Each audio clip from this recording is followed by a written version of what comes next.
All right, before I start, I'm going to give all praises to Yahweh, Bahasham Yahushai, Bahasham, Rakakonash, double honors to the elders and apostles of Great Millstone. Peace, blessings, and salutations to all like Akim, Wa Akwath, learning, teaching, and truth and sincerity in the video through the Spirit. All right. Hey, now I came across this short of this sprinter, right? Sydney McLaughlin Levrone.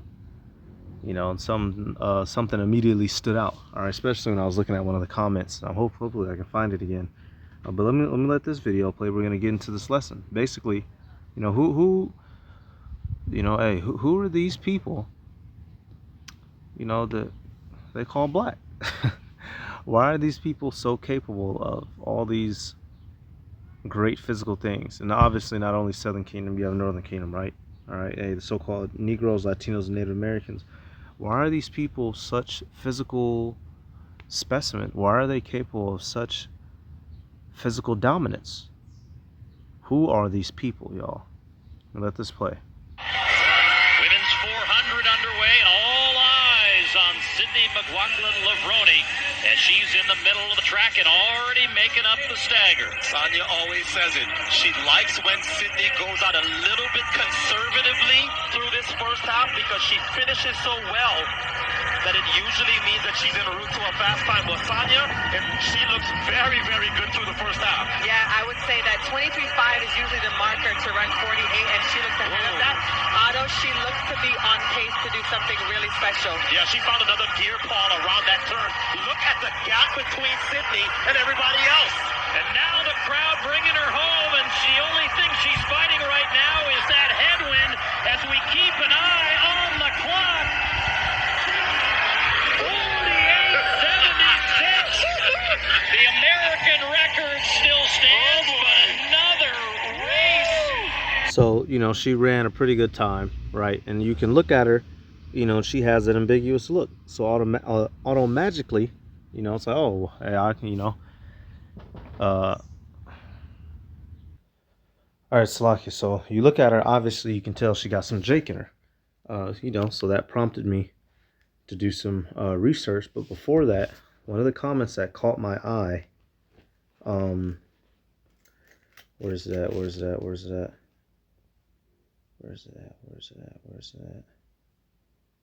Okay, bingo. Somebody right here, they said, watching this girl run is an absolute thing of beauty. It says, watching our American runners run, men and women, it's incredible. They're so fast. Now, wait a minute. She might be running for the country of America, but is she American? No. What is she? She's an Israelite by the seed of her father, right? Most likely, you know, Judah, Benjamin, or Levi. And when you look at the American sports teams, who makes up the primary of all American sports teams? So-called Negroes, Latinos, and Native Americans. All right, see, now when it's a robbery or a crime, we're black. But when it's for the glory of America, it's she's such an American. No, fuck that. All right. Hey, we are the people that make this place great, and don't let nobody fool you. Matter of fact, let me do that real quick. NBC Sports. Let's see. Right there. Okay, well, I'm not even clicking on none of the videos, y'all. Look at the people showing up. Oh, there she go again. Well, I knew my stride pattern wasn't my original plan, so I knew I was going to be 15s all the way home from here, and I was like, all right, this is just about executing. Make sure you come off that hurdle clean, bring that trail toe back to the middle and down, push through this last one, and you better run through that line like you've never ran through that line before. And then I crossed the... So, you know, you see her again. Without even clicking on any of these shorts, who do you see? Jake in his basketball jersey. All right. Over there, says Jordan Childs, right? This one's Simone Biles in the middle, right? Another Jake, Jonathan Owens. Snoop Dogg, he just goofing off, right? But a swimmer. What's going on? Husk, they are the favorites in this event. And below Husk is Simone Manuel. Can she come up with another big clutch swim? Abby Weitzel is looking good up there in lane 3. Below her is Husk.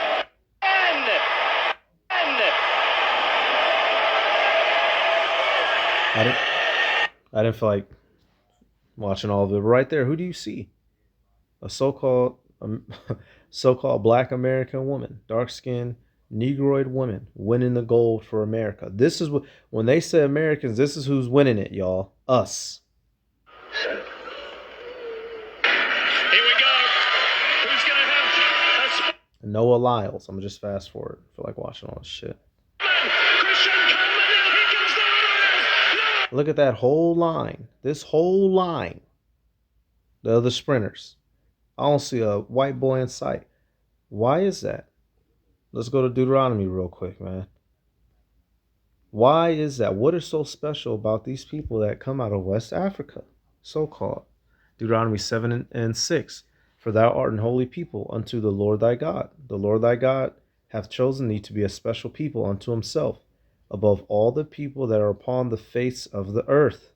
All right, we are a special people, and it is ingrained in our spirits to be above all else around us, regardless of how we look on the outside, which takes it back to the main point of this girl, Sydney McLaughlin Lavrone. And you have many standout so-called mixed race athletes, all right, with their black father and whatever heathen mother, white, Asian, you know, uh, Arab, whatever, right?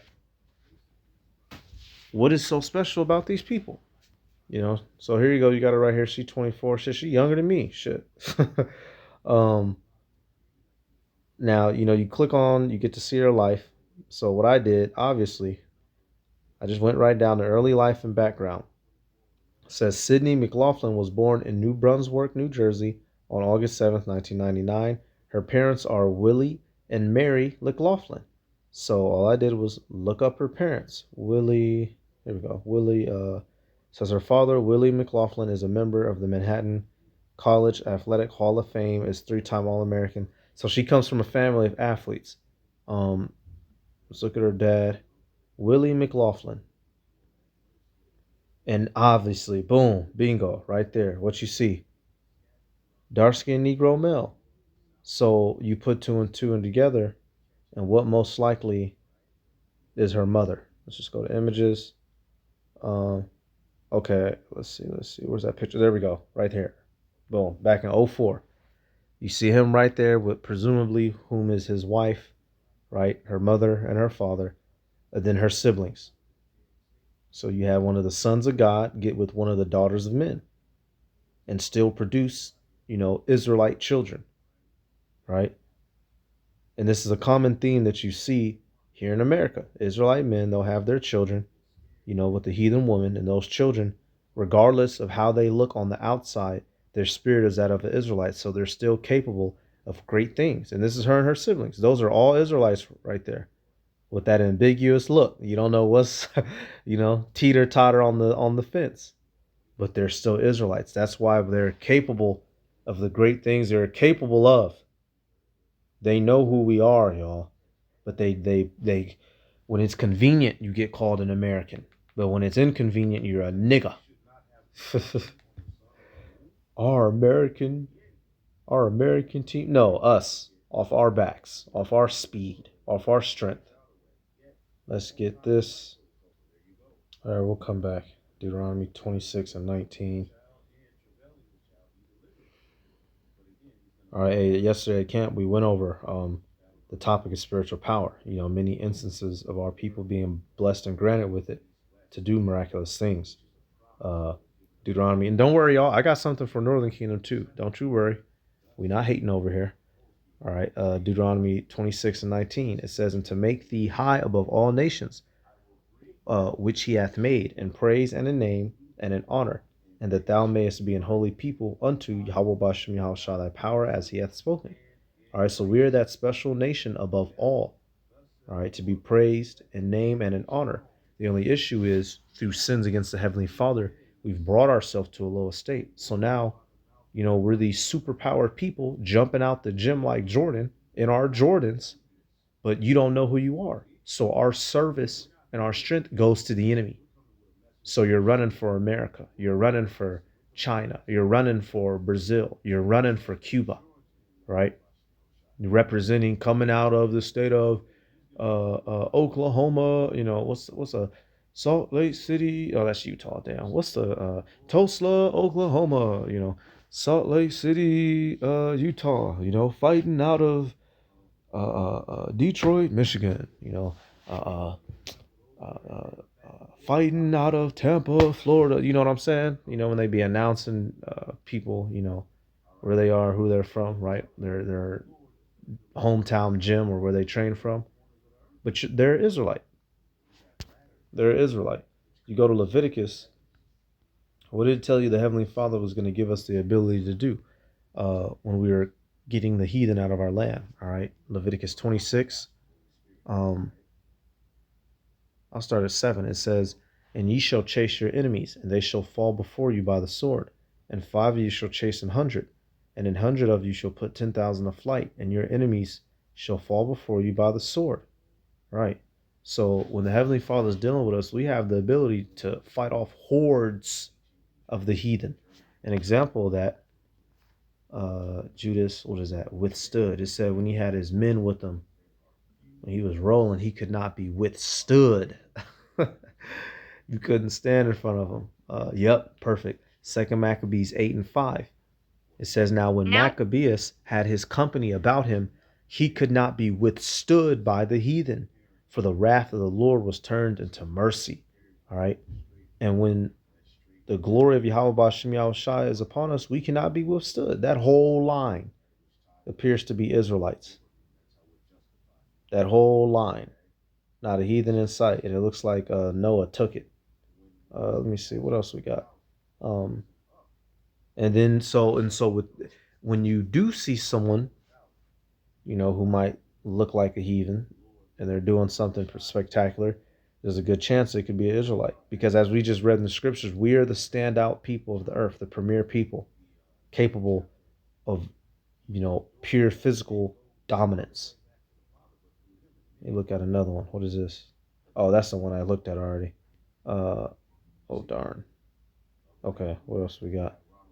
Um, and we're just using sports right now, but we can take this to any avenue. All right. The maintenance now, the reason why you go to sports is because it's without a doubt you get to see it. You can physically see on the field or on the track who's doing what.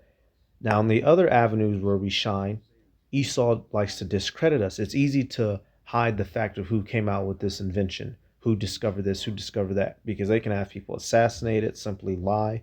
All right, and when you do your research into many of the modern day inventions and things we enjoy today, many and most of them, some way, somehow, came from the mind of a Negro, Latino, Native American. But who gets the credit?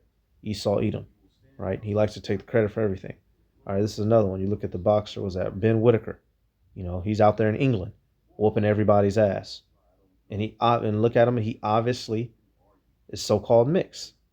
All right, I'm gonna see if I can find maybe a picture of him and his family in a second. But he has, the lighter skin, the hair, right?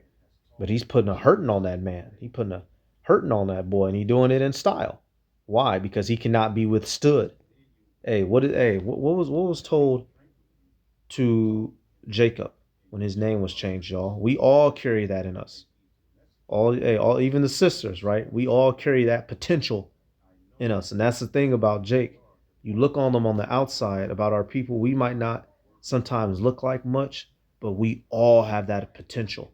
And if the Lord, boy, he snap his fingers, he'll unlock it for you, and you'll be out here acting a fool, be out here acting a mother sucking fool. Jeremiah 32. I'm gonna start at verse 22. It says, "And he rose up that night and took his 2 wives and 2 women servants and his 11 sons, and passed over the ford Jabbok. And he took them and sent them over the brook, and sent over that he had. And Jacob was left alone, and there wrestled a man with him unto the breaking of the day. So Jacob was sending out his family before Esau arrived, so they wouldn't slaughter his family. Um, and he got to wrestling with a man, and come to find out what was this man. Verse 25, it says, "And when he saw that he prevailed not against him, he touched the hollow of his thigh," speaking of the man, "and the hollow of Jacob's thigh was out of joint as he wrestled with him. So he dislocated one of his leg bones, literally his thigh bone. The man dislocated Jacob's thigh bone, and Jacob continued to wrestle." Verse 26, "And he said, let me go, for the day breaketh. And he said, I will not let thee go, except thou bless me. And he said unto him, what is thy name? And he said, Jacob. Verse 22. And he said, thy name, Slakia.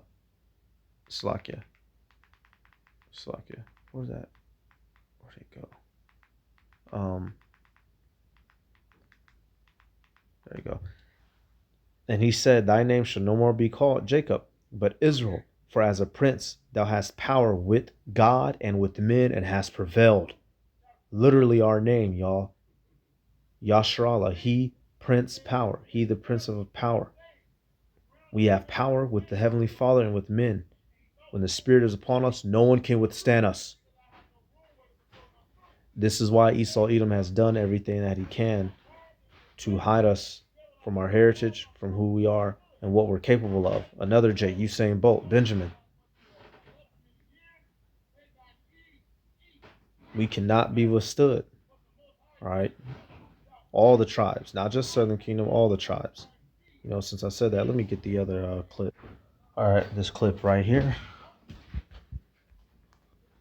Look, you will be able to... I'm sorry. This is Jim Fall. This is Jim Fall. If you take a closer look, you will be able to spot the non-identical shoes and socks he's wearing. So, what's the story? James Francis Fall is a Native American athlete who represented the States back in the 1912 Stockholm Olympic Games. On the morning of the event, his shoes were stolen. He ended up using two different shoes from a garbage can, and he had to wear one extra sock as one of the shoes was too big. Wearing these shoes, Jim won 2 gold medals that day. Jim is a hero, and this is the perfect reminder that you should never give up over difficult circumstances. So here we got Northern Kingdom, a Gadite, all right, with some, they stole his fucking shoes, man, trying to fuck him off for the day, and he said, you know, he laced up and took care of business, and took gold, you know, took gold home. You know, once again, y'all, hey, it's Northern Kingdom and Southern Kingdom, but we know, you know, a prophecy's sake, and then you read in the scriptures, Southern Kingdom, physically, you know, just on a little bit higher level than Northern Kingdom, but it's all good because we're going to use all of that power to smash our enemies soon rather than constantly beating up on ourselves. All right. And in the kingdom, it's not going to, that enmity between us no longer is going to be there. Every body part has its function. You know, we can't be getting jealous over one another's capabilities. All right. But we see here that, you know, Northern and Southern Kingdom, y'all, the Israelites, these so-called Negroes that was brought over from the west coast of Africa, and these Latinos and Native Americans that was already over here. Why are they capable of these great actions, these great feats? This speed, this strength, this power. And where is it at in the Bible? Hey, we know the answers. We got them now, and it's all given to us from Yahweh Bashem Yahweh Shai, all the way back, going back to Jacob, man. You know, really, you know, hey, we're the sons of Adam, so it really goes all the way back. But you get what I'm saying, man. We stand out for some reason, and no matter who we breed with, no matter what country we're living in, it's evident that there's something special about us. All right, so I'm gonna give all praises to Yahweh, Bahashem Yahweh Shai, Bahashem Rakakorash. Double honors to the elders and apostles, great millstone, peace, blessings, and salutations to all like Akim, Wa Akwa, learning, teaching, and truth and sincerity. Shalom.